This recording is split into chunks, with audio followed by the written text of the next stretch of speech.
யார் அந்த சார்? அதே கேள்வியை திரும்ப நம்ம கேட்கிறோம். முதல்ல இருந்து கேட்டுக்கிட்டோம். எதற்காக திராவிட முன்னேற்ற கழகத்துல சில தலைவர்களுக்கு பதட்டம்? நான் ஏற்கனவே சொன்ன, எதற்கும் பயப்பட போவது கிடையாது. ஒரு விஷயத்தை நான் சொன்னேன், அதனை கையில எடுத்திருக்கேன், உடும்பு புடியாக பிடித்து கடைசி வரை போக போறேன்.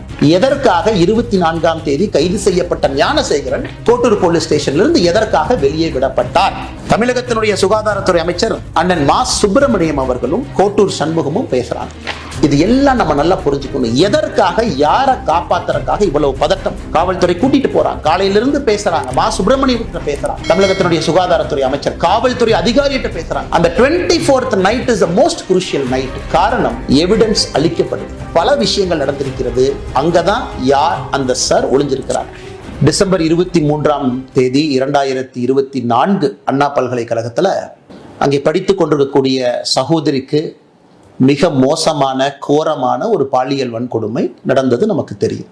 23ஆம் தேதி நடந்த அந்த பாலியல் வன்கொடுமை 24ஆம் தேதி 25ஆம் தேதி ஒரு குற்றவாளியை கைது செய்தாங்க. 25ஆம் தேதி காலையிலிருந்து ஒரு சாமானிய மனிதனாக உங்களை போல நானும் பேச ஆரம்பித்தேன். அதன் பிறகு படிப்படியாக சமூக வலைதள பதிவுகள், பத்திரிகை நண்பர்களை சந்தித்து தொடர்ச்சியாக பேசியதன் விளைவு 25ஆம் தேதி சாயந்தரம் ஒரு கைதை காமிச்சாங்க. ஞானசேகரன் என்கின்ற ஒரு மனிதன். எல்லா அரசியல் கட்சிகளுமே எடுத்து போராடினாங்க, பேசினாங்க. இன்னைக்கு நம்ம அன்னைக்கு கேட்ட அதே கேள்வி இன்னைக்கு கேட்கிறோம். ஞானசேகரன் முக்கிய குற்றவாளி, தீர்ப்பு கொடுத்திருக்கிறீங்க, துரிதமா இன்வெஸ்டிகேட் பண்ணிருக்கிறீங்க, 30 வருஷம் ஜெயில் தண்டனை வாங்கி கொடுத்திருக்கிறீங்க, எல்லாருக்குமே சந்தோஷம் தான். 24ஆம் தேதி இந்த ஞானசேகரனை கோட்டூர் காவல் நிலைய அதிகாரிகள் கைது செய்யறாங்க, வெளியே விட்டுறாங்க. 25ஆம் தேதி சாயந்தரம் மறுபடியும் கைது பண்றாங்க. இதை உங்கள் முன்னால் இன்னைக்கு நான் வைக்கிறேன். ஏன் விட்டாங்க? இதுல யாரெல்லாம் சம்பந்தப்பட்டிருக்கிறாங்க? எதற்காக திராவிட முன்னேற்ற கழகத்துல சில தலைவர்களுக்கு பதட்டம்?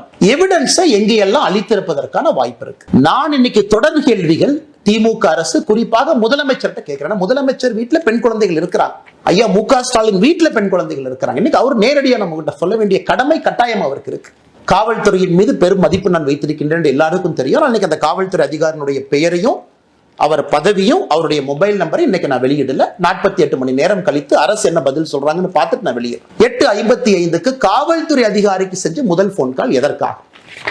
அந்த காவல்துறை அதிகாரி 6 நிமிடம் கழித்து 9:01க்கு திரும்ப ஞானசேகரனுக்கு அந்த காவல்துறை அதிகாரி கூப்பிடுறார். எதற்காக? சோ குற்றம் செஞ்ச பிறகு அக்யூஸ்ட் கூப்பிடுற முதல் ஆள் லோக்கல்ல இருக்கக்கூடிய ஒரு காவல்துறை அதிகாரி. இந்த நேரத்துல ரொம்ப முக்கியமான விஷயம், ஞானசேகரன் கோட்டூர் காவல் நிலையத்திலிருந்து வெளியே வந்த பிறகு நைட்டு 8:30 மணிக்கு மேல 24ஆம் தேதி இரவு தமிழகத்தினுடைய சுகாதாரத்துறை அமைச்சர் அண்ணன் மா சுப்பிரமணியம் அவர்களும் கோட்டூர் சண்முகமும் பேசுறாங்க.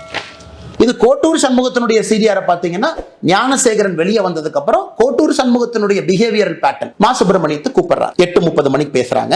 8:32 மணிக்கு மா சுப்பிரமணியம் கோட்டூர் சண்முகம் மறுபடியும் பேசுறாங்க. இது எல்லாம் நம்ம நல்லா புரிஞ்சுக்கணும். எதற்காக, யாரை காப்பாத்துறதுக்காக இவ்வளவு பதட்டம்? நல்லா நீங்க மக்களை யோசிச்சு பாருங்க. 24ஆம் தேதி பதட்டம், காவல்துறை கூட்டிட்டு போறாங்க, காலையிலிருந்து பேசுறாங்க, மா சுப்பிரமணியத்திட்ட பேசுறாங்க, தமிழகத்தினுடைய சுகாதாரத்துறை அமைச்சர் காவல்துறை அதிகாரிகிட்ட பேசுறாங்க, அண்ணா யூனிவர்சிட்டியில பணிபுரியக்கூடியவங்க பேசுறாங்க. அந்த 24th night is the most crucial night. காரணம், எவிடன்ஸ் அளிக்கப்படுது. கோட்டூர் சண்முகம் விசாரிக்கப்பட வேண்டிய நபர், தமிழகத்தினுடைய சுகாதாரத்துறை அமைச்சர் மா சுப்பிரமணியம் விசாரிக்கப்பட வேண்டிய நபர். அதனால் 24ஆம் தேதி பல விஷயங்கள் நடந்திருக்கிறது. அங்கதான் யார் அந்த சார் ஒளிஞ்சிருக்கிறார்.